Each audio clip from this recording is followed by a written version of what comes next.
course, you could stick a brush on his head and make it go down the toilet. I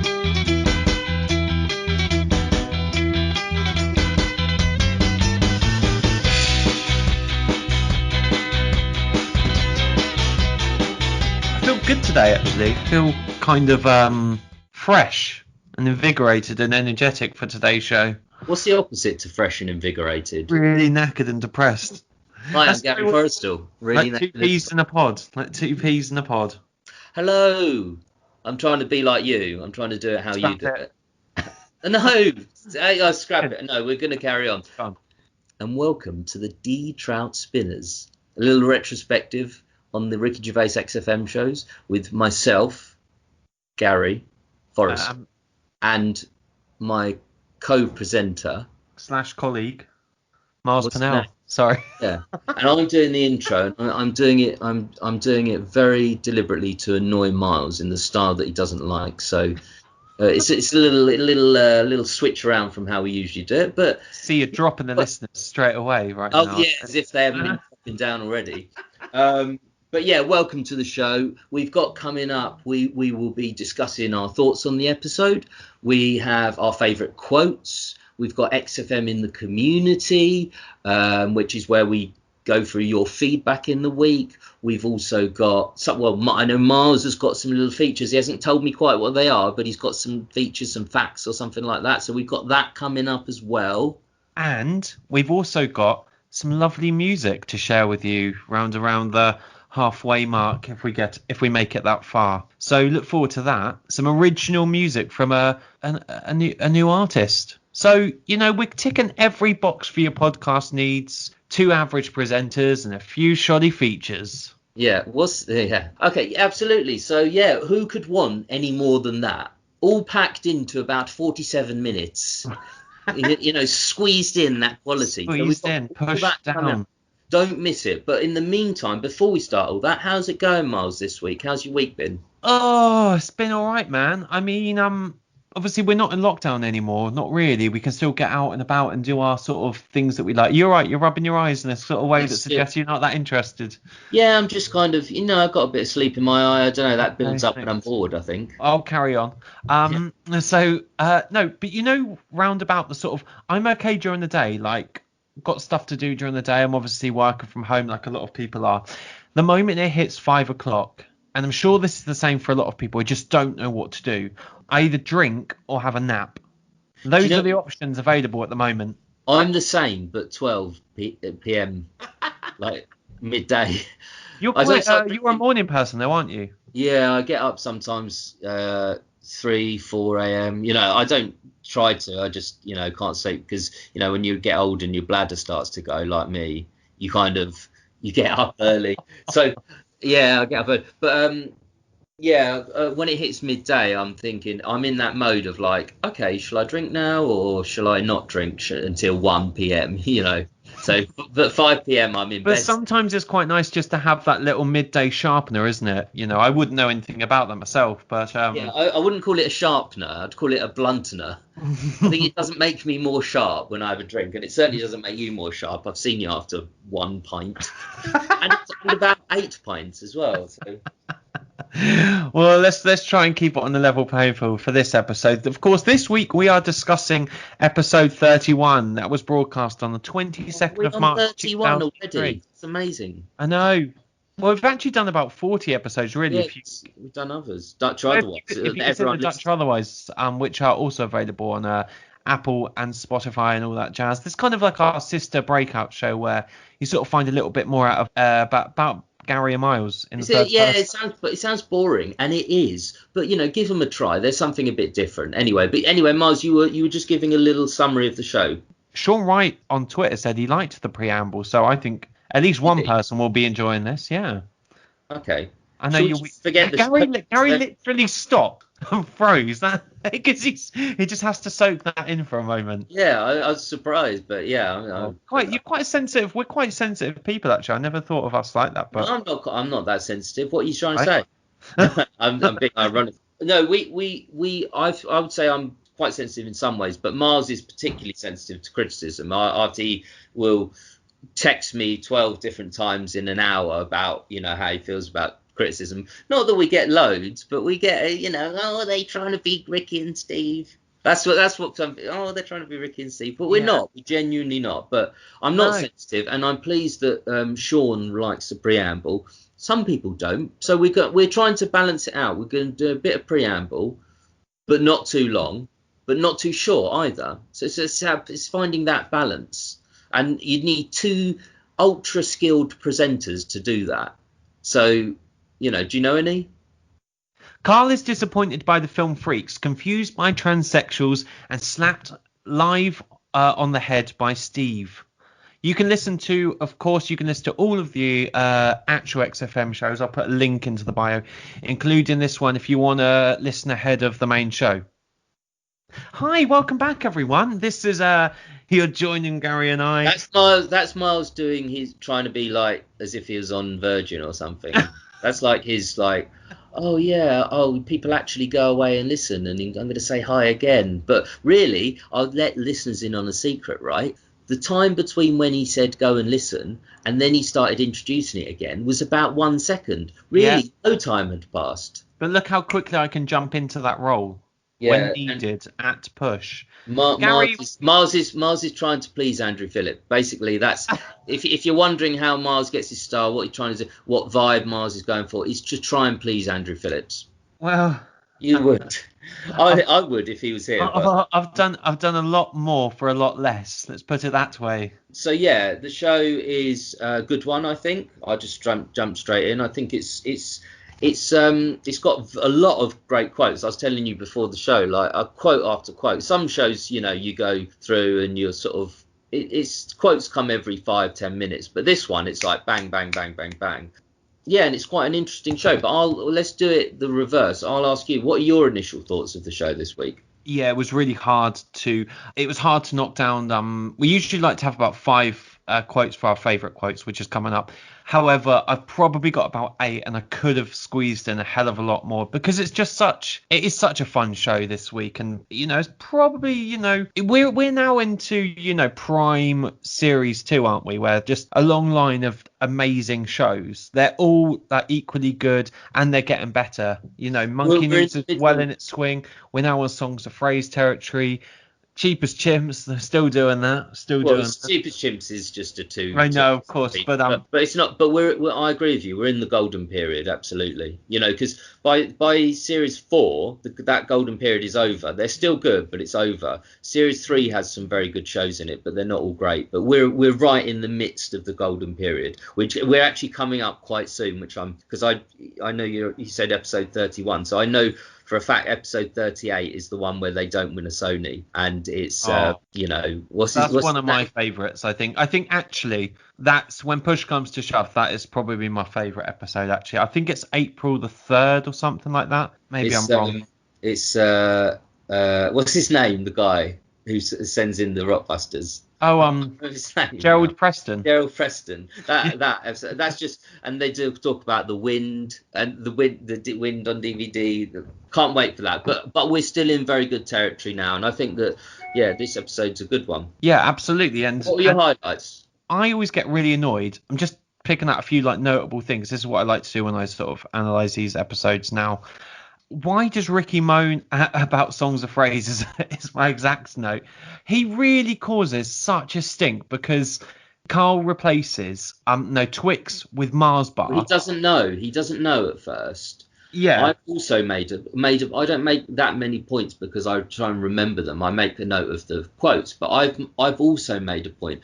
Ricky being a dick, we're saying we're not doing it, and it's very rare that this happens. But Ricky is an actual agent of anti-comedy at that point, because he genuinely would have had Karl not doing it. He's not joking there. That's not like him joking. He genuinely would have had Karl not do it. And it's a classic Songs of Phrase. It's brilliant. And they laugh at it. But Ricky, if he'd had his way, like the sort of a bit of a toddler, like he was being a sort of an angry toddler, then we wouldn't have had that brilliant clip. And it's only because of Steve saying, maybe we should do it. He's kind of says that in the background, like that they actually end up doing it. So Ricky is usually, everything Ricky does, including when he's annoyed, it still makes it funny. But there he's being like the opposite of a comedian. He's like sucking. He would have, had he had his way, sucked the comedy out of that bit, because it's a brilliant bit. But why would you have like stopped it anyway? It's not like it's the be all and end all. Yeah, Like it really matters. It's yeah, a fucking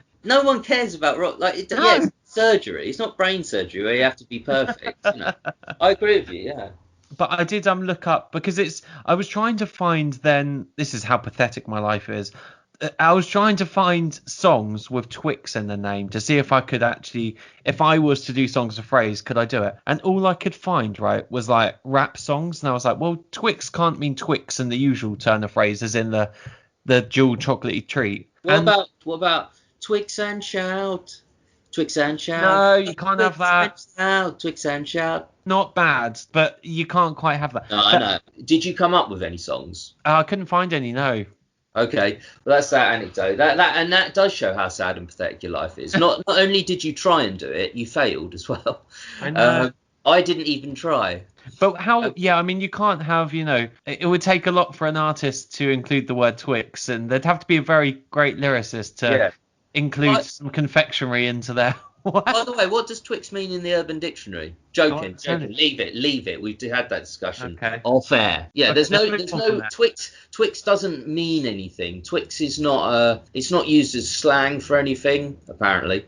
It's not used as a noun, as verb. It's like no song's gonna have Twix. And actually what Karl did replace it with is quite genius. The only thing I always wish when I listen to that, and you'll know say no because it's funny how it is, I wish he'd stopped after one bar. I think that would have been funnier. Mars bar, because it's such a quick little bar. Like, I think it would be funny after bar. I think out of no other songs of phrase do I think of Life on Mars. Every time I said that anecdote on a much earlier show, specifically about Life on Mars, because I heard it, out of the blue after years of hearing it. I know what it sounds like. And it was that thing, like when it got to that, I was like, and I was like, where's the bar? That's my brain was expecting the bar. I know. But Ricky says, Old Man River, Jim Croce. Jim Croce did. I did some research, and actually he did sing Old Man River. That was Jim Croce. So Karl was right yet again. All these like little things that just keep coming up that Karl's right. We should make this into a feature, sort of. Well, actually, let's make it into, because I've got a sort of a sub feature for that. I told you about this in the week. I meant to mention this. Karl's mum sent in Rockbusters, and we all laughed at her because they're funny. But there was one Rockbuster she sent in, which actually genuinely makes sense. Now, it was This Man Likes His Wine, and it's Dean Martin, and they're like, a man who drinks. Everyone think, oh, a man who drinks, what a strange clue. Like, he did like his wine. But Dean Martin did a song called Little Old Wine Drinker Me. So the clue, all right, it's not the best clue in the world, but it wasn't actually a stupid clue. It genuinely was a good clue. Like, it just wasn't the best, but because no one else other than Karl's mum knows Dean Martin did Little Old Wine Drinker Me, that they just laughed at her. But yeah, so Karl's mum, actually, that's a little nugget for anyone out there who says they don't give us any new information, they just regurgitate all the old stuff. And also, anyone who says we don't do any more information, how sad are we that that's the sort of things that we do in our lives? We're pathetically looking up information. Like, you were just looking up that other thing with Twix in it. I was looking up that. Twix, that does sort of come back to with Steve, with Karl, because when he goes to Africa in An Idiot Abroad, and he goes to that village, or maybe it's in The Moaning of Life, I can't remember. They get him to build a coffin for someone else, and then they design his own coffin, and it's Karl laying in a coffin resembling the wrapper of a Twix, and he said, and it's because it's got two in, I could put Suzanne in. Yeah, I remember that. That is very funny. It's also quite practical as well. Yeah. Well, a lot of people do that. They have plots right next to each other, but I think most people don't have double coffins because most people don't die at the same time, so you'd have to wait quite a while. You'd have to really plan that out. That reminds me of when one of my favourite Karl things is like, he's contemplating genuine questions that other people kind of think about but don't say. And he's like, well, if I was frozen for like 100 years or whatever, and I came out, would I still have to be with Suzanne? Right, that's great. I love that because it is a question. It's a genuine question. Most people would think, "Oh, that's amazing. I'm still alive after all this time." But it's like, would I have to stay with Suzanne because she'd be like 70, But Well, they do. They spend a lot of time actually debating in this episode, don't they? They spend a lot of time talking about the cat with the bad kidney and yeah, a woman. there's a lot of scenarios put to each of them, and like you contemplate. What do you think? Do you think cat with a kidney or a little K fella, which is ridiculous? But No, they don't. no, it's Or a a little fellow K, he was. trans fella who He's got a knob and a couple of testicles he does not does want. not want. And so, the other sort of Ricky Slater when he goes, I love a pair of tits, Paul. Love the fairy tits pun and a minge. This is another one. But yeah, what would you rather? A cat with a kidney or Well, I was going to ask you that, but then I thought you'll jump on the whole PC bandwagon. No, I asked you. No, it's not PC bandwagon. We're reviewing the XFM show. PC bandwagon, all aboard, Gary Forrestal. Well, I will say that I did some live on-air editing that you won't have heard during this show. Miles said something that absolutely crossed the line. He didn't realise it does, but it did. Innocent. It was innocent, like Karl. It was innocent. I'm not saying you're like Charles Manson or anything, but it was crossed the line. Not Saturday yet. But yeah, you're going to ask me. Okay, I'll answer then. Well, I'd give it to the fella. I would too. Take that, J.K. Rowling. What would you say? Although, as we revealed last week, I want to be a cat. Or I want to. Sorry, not I want to be a cat. I want to get a cat. I don't know why I said that. I'm going to get a cat. I don't want to be a cat. I can't wait till you have your cats. I mean, that's going to give you more of an excuse not to leave your flat, though. Yeah, I know. That's what I'm worried about, though. I'll still come to see you. I'll still come to see you. Thanks very much. Why? But you're putting me below a cat in priority list. Yeah, you're below a cat, but above my mother. There you go. That's where you sit in my world. Here's something, listener, because I really want you to help me out here. They reference The Guardian, don't they? They say it's all second-hand information. Where are you getting it? Do you know what they're referring to there? Because I know in a later episode when some Christmas scripts were leaked to a tabloid and they were threatening to publish them. Yeah. And so I just wondered if it was in any way tied to that, but because I didn't know what that was a reference to. And there's not much about this time period that I don't know about. So I was really, just these little things come up time and time again now that we're doing this show, and you sort of scrutinize every sort of we listen in a different sort of way to the shows. Exactly. Don't we? So that was just one thing that I noticed this time. So if anyone doesn't know what's going on, do let us know, because I'm sure you little nerdlingers, saucer lickers know what's going on. Yeah. No, I think I don't know, to be honest. I've never really noticed that. I know the dialogue, but I've never really thought about it. Thank you. There's some great Karl versus Steve moments. Yeah, I definitely have to put that a link in the description, because some kind person on YouTube's literally we had that discussion, didn't we, about clips that you would introduce a non-XFM fan to, and I actually would give them a montage of Karl versus Steve. Because it's just so funny to hear raw. To introduce them to the show complete from scratch. Because Karl says at one point when he's sort of slagging off, he talks about the film Freaks, right? Have you seen it? Yeah, I've seen bits of the film Freaks. Have you really? Yeah, it's on. I haven't seen that. The only reason I'd watched it is because they'd referenced it on the show. What was it like watching it? It's like an old.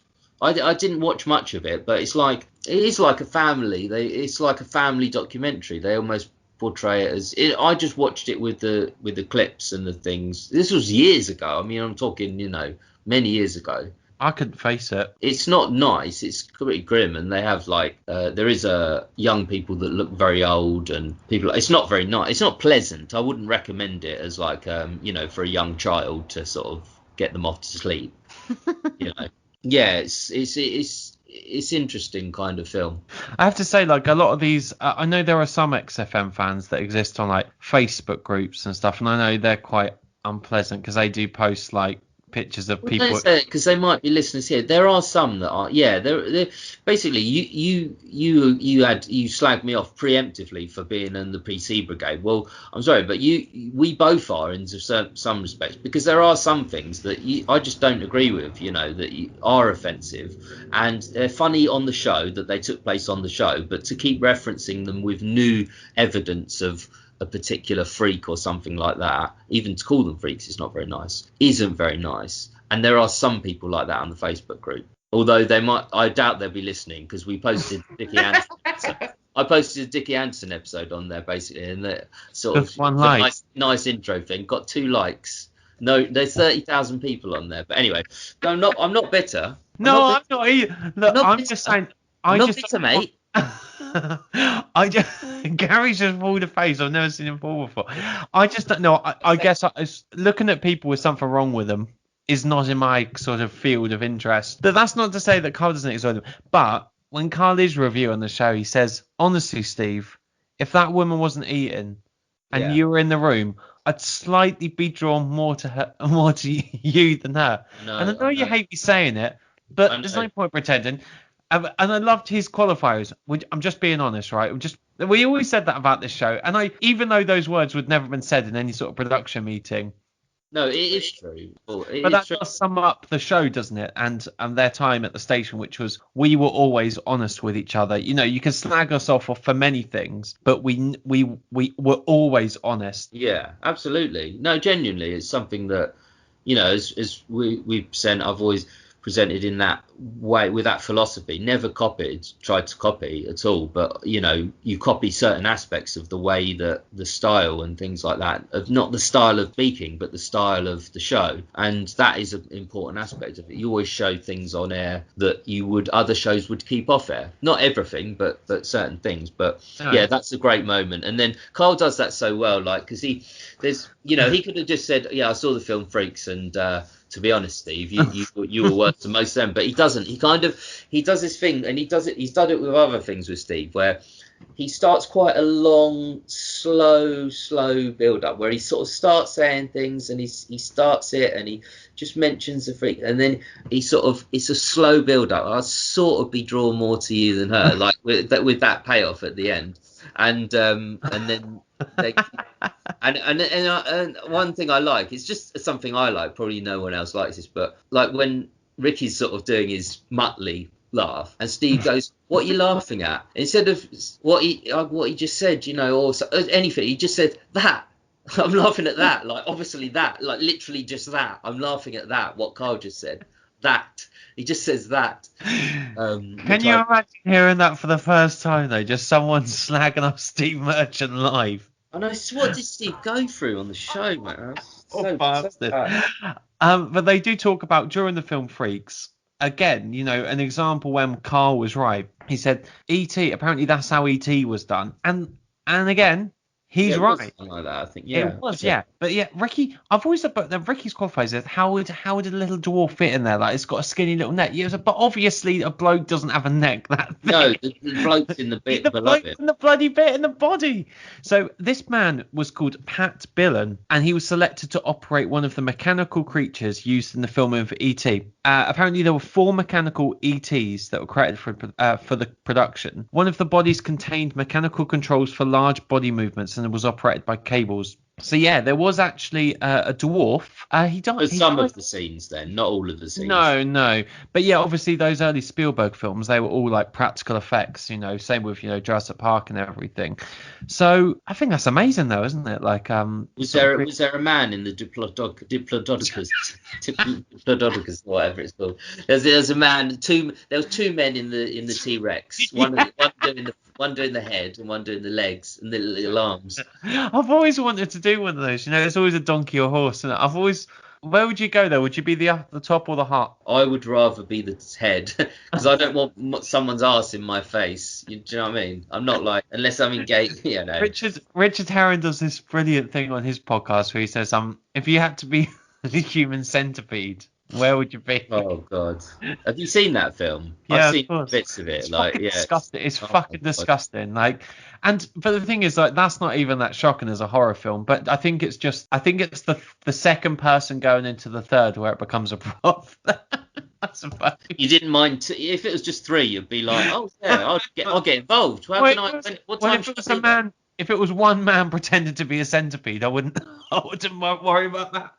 Well, yeah, one I man. like Okay, I wriggling agree. around a little bit. Well, I see, wouldn't mind yeah, but two. Once you get to two, I think that's too much. I don't that. want my mouth stitched or anyone's mouth stitched to anyone's. Get off. Anyway, Yeah, the Freaks chat is very funny, and the sort of the ET. That's an interesting little fact. Miles has done a bit of prep there. You won't get that so from much. me, but that's Miles. If you want to praise him, send us something on Twitter saying how good he is. But yeah, the contemplation stuff, as you said before, the sort of what would you do, what would you rather? I quite like that aspect about it. This episode is quite varied. Like, it's got a lot of different bits in it. It's got some Karl versus Ricky. It's got some interesting kind of bits where, you know, they're talking about the inventions. That's quite interesting. You know, most interesting ones. I've been on that site. You can go on the look at US patents basically, and there are some weird things, but they picked out some funny ones. Those are quite interesting. It's got a good not Rockbusters, but Songs of Phrase. You know, it's a good solid show all round. Except for Ricky kind of being a bit of a dick about at the beginning, which again I just don't like.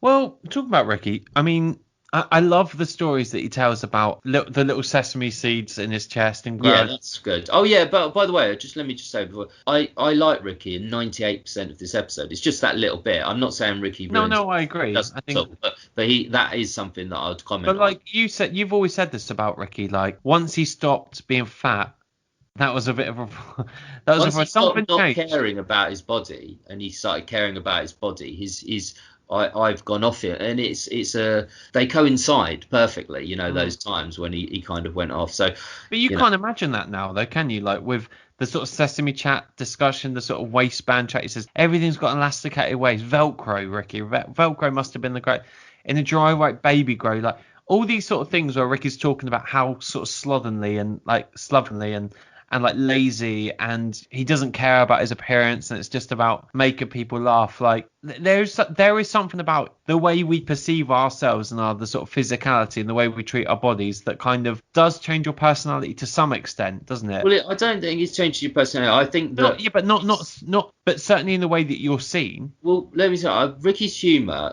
is very self-deprecating. Now, actually, funnily enough, it's very deprecating to others, mainly to Steve as well, and to Karl during the show. Like, so he's deprecating to himself and to Steve and to Karl. Like, it's a deprecating kind of comedy in general, and he deprecates himself and his physical appearance, and he laughs along when other people do it as well.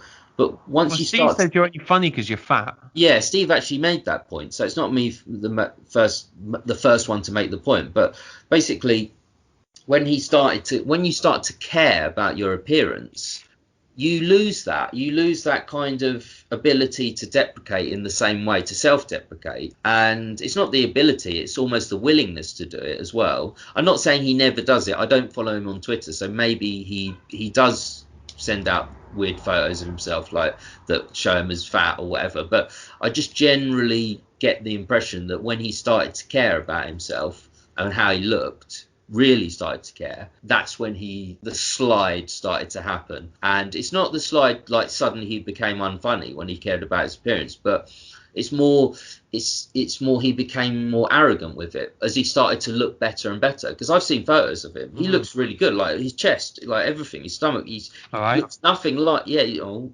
looks do you think you nothing. look right over there then? Yeah. It's that took you 0.78 seconds longer than he usually does. Yeah. But he doesn't.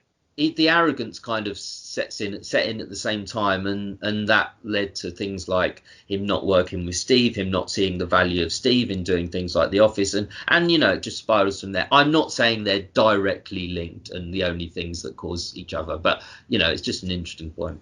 Absolutely. And you made it well. I shouldn't. I felt bad though saying my own point was interesting. I meant to say it's just a point that I was making, but I find it quite interesting. But We're yeah, kind of wrapping up the sort of first half, but I do want to talk to you about Uncle Alf. Good old Uncle Alf.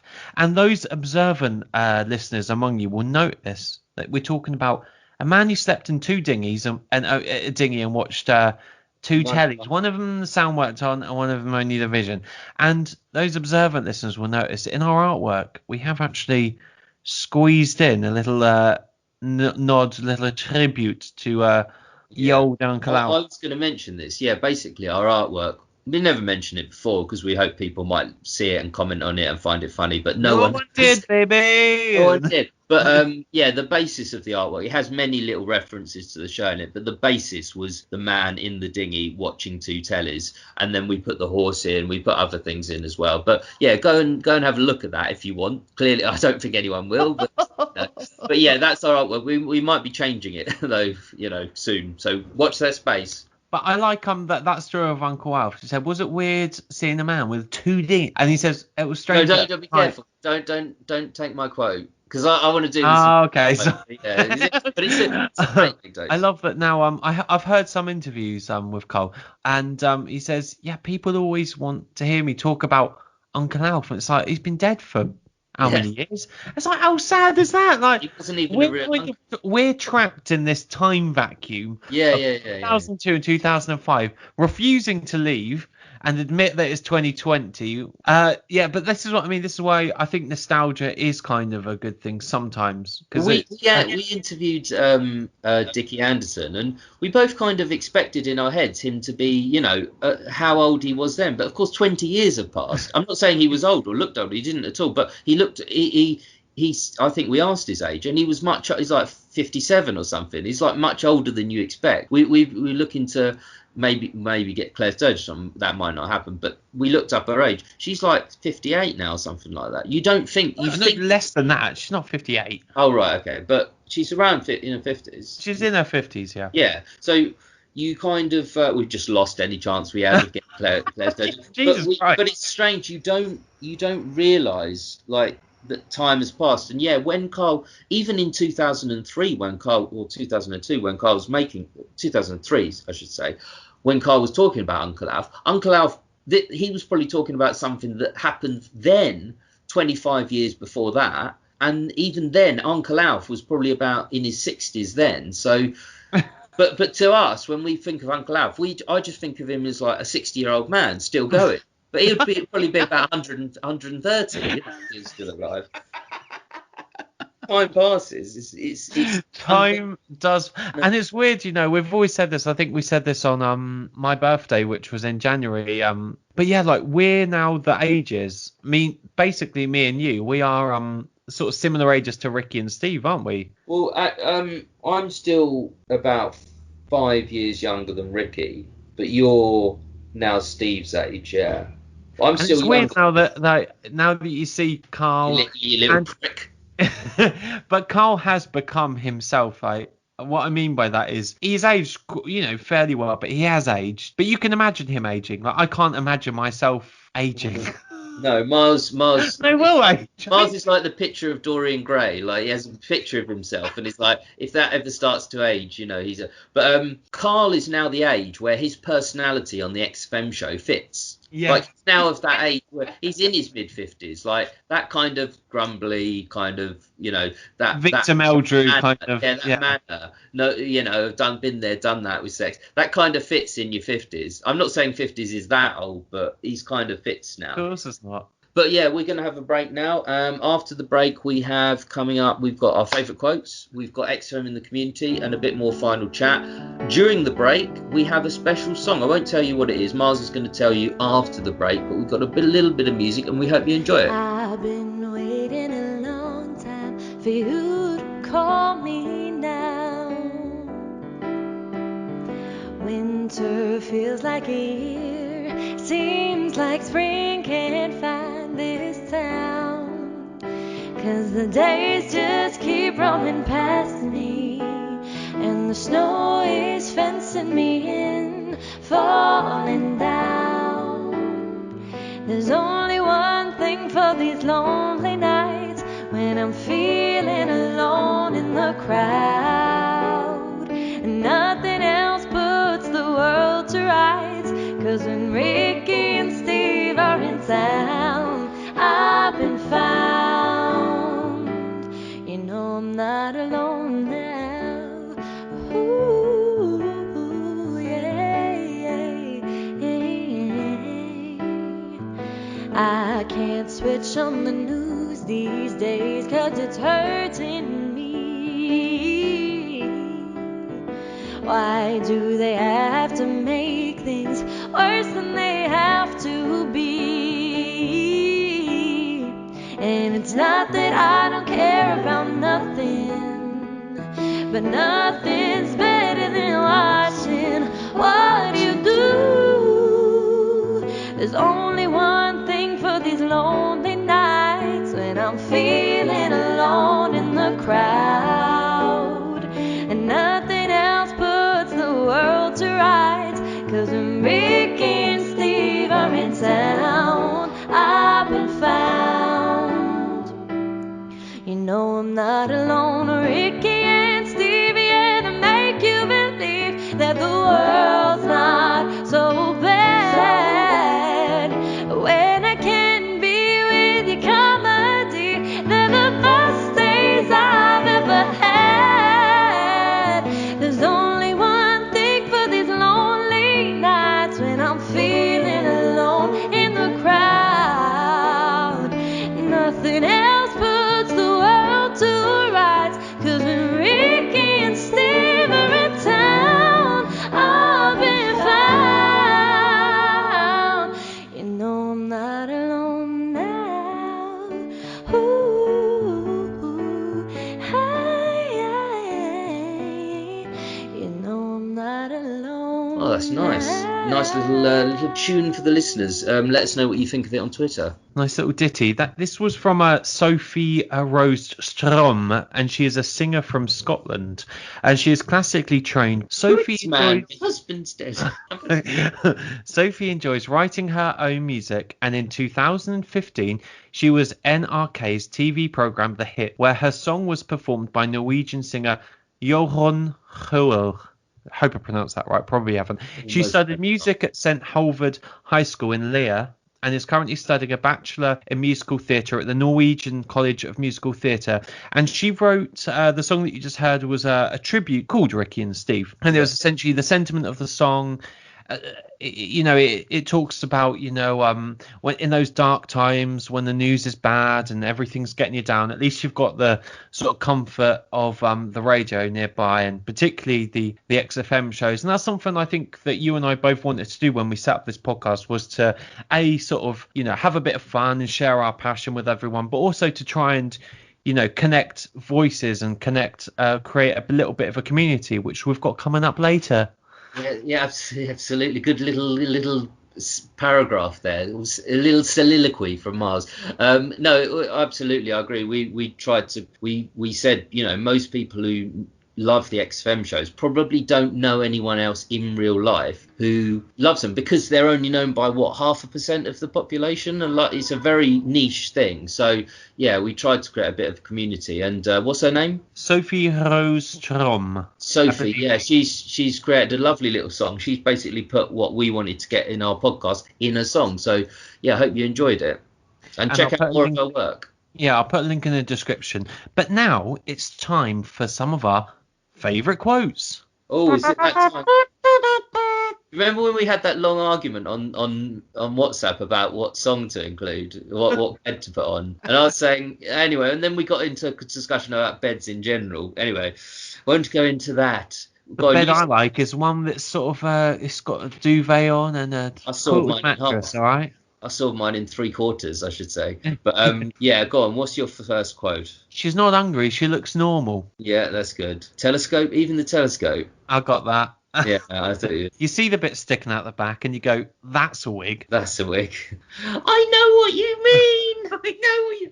Ricky's laugh at that. He goes, because sometimes Ricky preempts his laugh with a little, that little sort of squeeze that you have. Well, last week or the week before, I did one where I impersonated Ricky, and because I just liked the Were way you that trying he to be said it. Ricky at any stage of the game, though, Gary? Just then. Yeah, I am Ricky, mate. Just don't call me Gary. Ricky Sound went on different. it. But yeah, this is another one. I just like the way he says this. It's not even the funniest quote. It's quite funny, but of course you could stick a brush on his head and make it go down the toilet. That'd be genius, Karl. It's like that. Of course you could stick a brush on its head and make it go down the toilet. Of course. Little races. Little races. Little races. They're little races. He just said that. So, as a passing comment, he said it didn't state what the little races were. Little races. Just couldn't resist, could he? It's funny. This is one that's very subtle, but so it's like Karl versus Steve, but a very subtle one. And where Karl's saying, you'd worry about war, and what do you mean I'd worry about it? Well, you, maybe Steve, like implying that Steve isn't actually as successful as Gervais, which is true. Bit of white stripes. Bit of white. I just love that Steve goes, what? They just do this wonderful laugh as they just break into the next song. It's great. Yeah, that is lovely. Sweet. This is one of my favourites of all time. It's weird. At the time, I thought nothing of it. Because he said that in last week's episode, didn't he? He said, I thought I had quite a normal upbringing. Yeah. But that quote is him not, like, a lot of times he's trying to be funny and he hits it on the mark most of the time. But that one, he's not. It's just very sweet. It's like, it's a genuine thing. Like, he genuinely, like, he's just saying, it's weird. At the time, I thought nothing of it. And it's the most ridiculous scene they're talking about. A man in a dinghy watching two tellies. One the sound's gone, one the vision's gone. It's weird. At the time, I thought nothing of it. But that is a window into his world, isn't it? It just was normal for him. My next one is Newton said about the apple. I did Rockbusters. Yeah.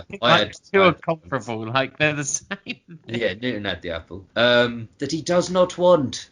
That he does not want. Does not want. Actually, do you know what, though? Like, he does make a good point, though, when he's talking about MC squared. I've never used MC squared for the device, but this is not one of my favourite quotes. But the fella who invented the video recorder, I watch one a day.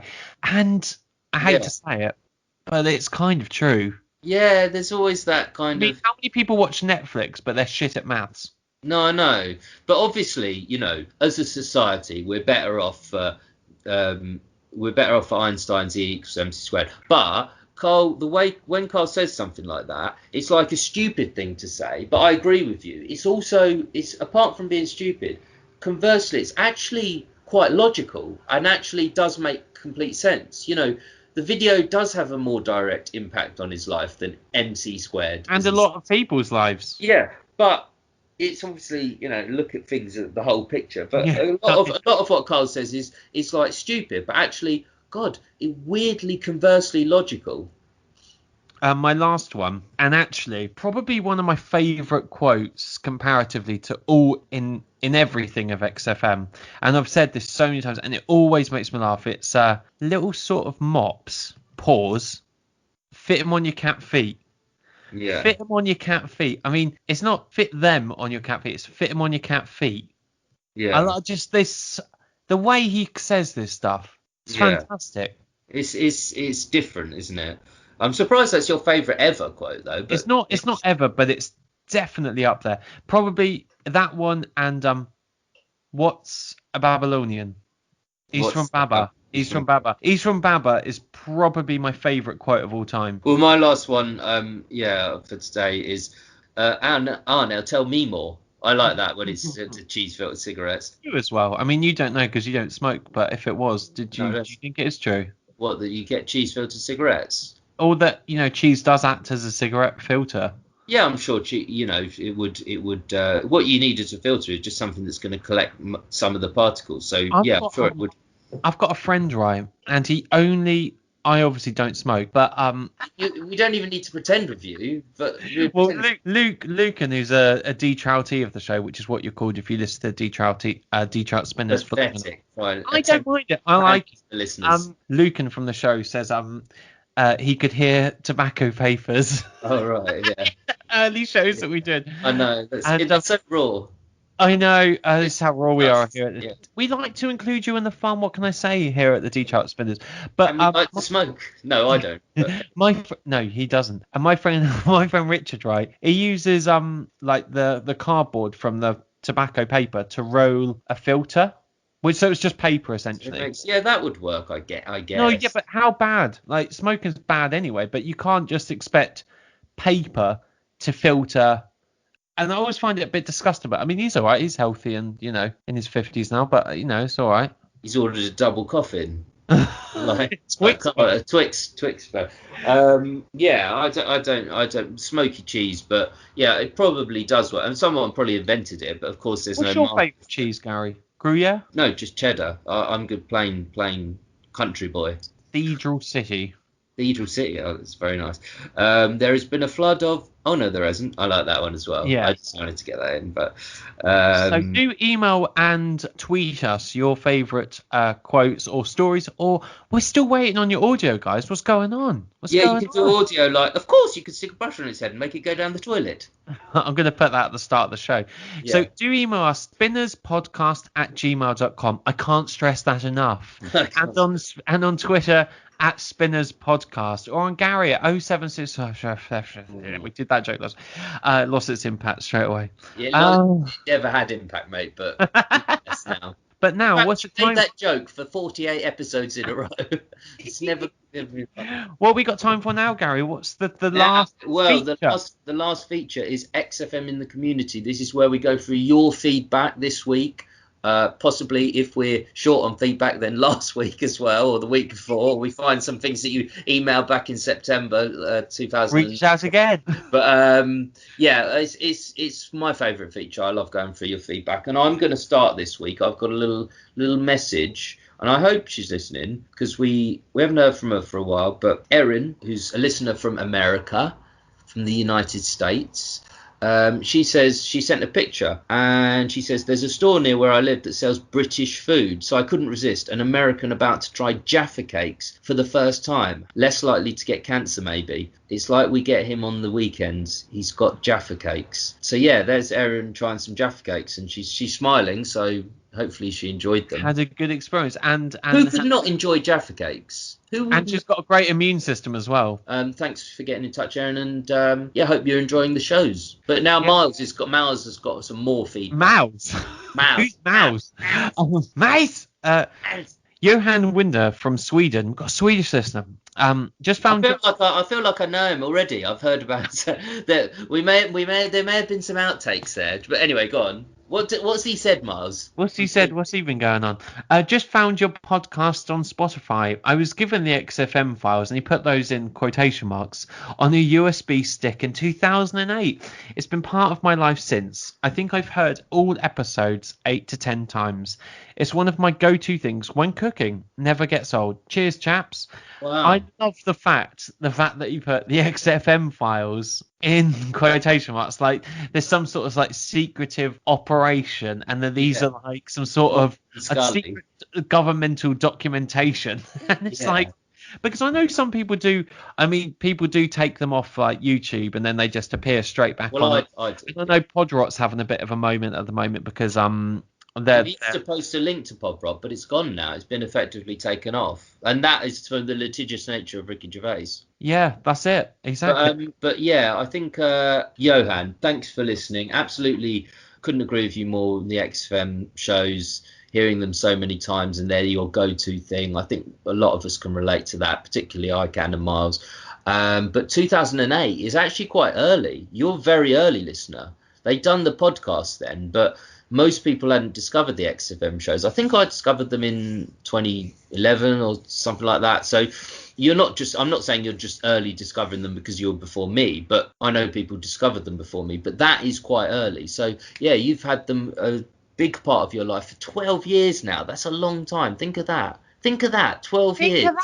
Think of that. Can I say thanks for listening as well to this show? And I love that he says when cooking as well, because many people listen to the shows people listen to the radio for numerous reasons, and sleep, teeth, all sorts. Yeah, on the toilet. But cooking. I relate to that. I one of my favourite things in life. And actually, what I was going to say before the break was I mopped my floors, Gary, in my flat, Right, with you. and I've never felt better about my life. There's something about Did you because strap mops to your feet and put them all on your hands and do it? good one actually. Did good there. Well done. But Thanks. sorry, because I think it was because I had a need. I told you, I had a needle in my foot when I was like 8. I stood on a needle. So I think since then I've kind of had OCD about having a clean floor. Well, I stepped on glass. I stepped on a shard of glass. It's another reason why we get on so well. I smashed a wine glass, not out of anger. How old were you? 12? There's no Merlot left. No, it slipped out of my hands because I was slippery dish. It was out of my. And I thought I cleaned all the glass off, but I didn't. And I never mop my floor though. But I always wipe it with like kitchen wipes. You don't dust your flat though. I don't dust very much, no. But the flat isn't that dusty. But actually, if you look behind stuff and look at my TV, yeah, that's dusty where it's dusty. But I don't dust anyway. But I'm still available for weddings and to get married to you if you're listening. But no, I don't dust. Don't dust. This one's from, to return to our feature, XFM in the community. This one's from Joshua Hong. You pronounced that well, mate. A bit of editing went on as well before that one. Gerald Preston. Just discovered your podcast this morning whilst getting ready for work. It's awesome. Oh, that's nice. Calling in sick tomorrow. So there's someone prepared to take, really, the threat of unemployment for a podcast. For this podcast, not a podcast, this one. What's the point? Yeah, imagine that. Even I wouldn't waste my time on this one, But thank you for listening, Joshua, and welcome to the club. Lovely comment, thank you. Guys, I put on a poll on Twitter to discover what the best invention is. And this has just gone out, and the date today is the 4th of September. So we're kind of wrapping up the year, aren't we? That's a bit shocking. And I said I can see it, I've got it in front of me. Yeah, it's quite funny. Well, do you want to go? Well, yeah, I mean, I don't mind, but what's the best invention? Floor mops for cats, X-ray machine, Steve Merchant. Floor mops for cats is on 43%. The X-ray machine is lagging behind at 7%. And way out ahead anyway, with half the votes, 50%, Stephen Merchant, the best invention. This is bigger than Brexit. This is... It's absolutely absolutely. We'll have to, mandate a new we'll have to negotiate with Steve Merchant to get him not a no deal Steve Merchant exit. So Stephen Merchant is as good as floor mops for cats. But that typifies our listeners because actually, in reality, and it typifies us as well. The X-ray machine is obviously the most important. That got 7%. Floor mops for cats, then okay. Steve Merchant's not even an invention. So, but yeah, I love our listeners because they're lopsided like us. Absolutely. Guys, if you've got any XFM in the community songs or bits of audio that you want to say, because often we like to pop in the audio at the start of the episode, or indeed if you have any quotes, stories, or just general correspondence, do get in touch the usual way, spinnerspodcast@gmail.com, or on Twitter, which is spinners podcast. Now, guys, we have got some big news in the podcast land world, etc. Oh yeah, you wanted. So we might be. Sorry to interrupt.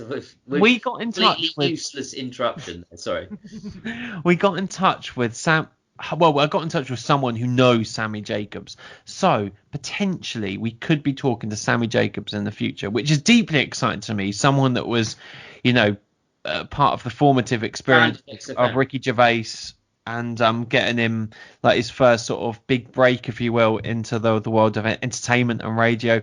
So that's very exciting. But also, Gary, me and you, we're sort of meeting up, aren't we, formally in a pub environment? We've been in negotiations for several months now about a suitable reconciliation unit time. And we're going to be meeting. We're going to do a live show. It'll be a Dutch or otherwise. It's sort of it's about us and things. We'll just be chatting about the last few months, how strange it's been, everything like that. So I didn't make it sound interesting, but if you want to tune in, that'll be on I think 24th of this We're meeting month. on 23rd to 24th, and I've booked a travel lodge. Yeah, Can't wait. Miles. No, it's premiering actually, Alright. and he's coming down to Brighton, and then I'll be coming up to London probably in the next couple of years. That's true. Yeah, no. So yeah, we're gonna be doing a live show for the first time in Do you know absolutely that? months. I So, can't wait. Are you excited? no, but anyway, that was this week's show. Hope Oh. you. So thanks for listening, and yeah, do keep getting in touch. We will feature your comments on XFM in the community next week, and yeah, we'll be doing another Trout spinners next week. The Dutch Otherwise will be the week after. Hope you have a good week, everybody, and everything goes well for you. And Miles, you got much planned for the rest of the day? I might go I'm to. only asking you this because you ask me this all the time, and it's I really. know. I thought I might genuinely answer this time. I might go to the pub later. I think that's probably it. Yeah, that's What are you funny. What are you gonna do? Just drink at home and rock in the corner. Maybe I'll rock at the side of the flat. No, I'll be doing some work on an essay and things. So Great, sort of an essay. great. Yeah, Have a. literally, I could if it's like a superpower. I know how to make Mars say certain words because he say great, right, okay, yeah. Like Mars could get bored in less than half a second if I mention the word anything to do with uni. I don't get bored. He's just asked me how my uni work's going. I don't get drinking a glass of water though, so that's where me and Ricky differ. Ciao.